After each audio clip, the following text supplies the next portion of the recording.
সেই মুহূর্ত তোমাদের সঙ্গে শেয়ার করছি, দুর্লভ মুহূর্ত। দেখো বন্ধুরা, প্রায় 1 বছর পর উঠে আসবে আজকে স্বয়ং শিবজি এই দুধপুকুর শিবপুকুর থেকে।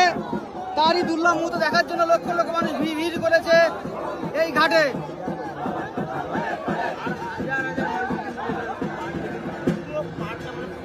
এখন খোঁজ চলছে, দেখতে পাচ্ছ বন্ধুরা।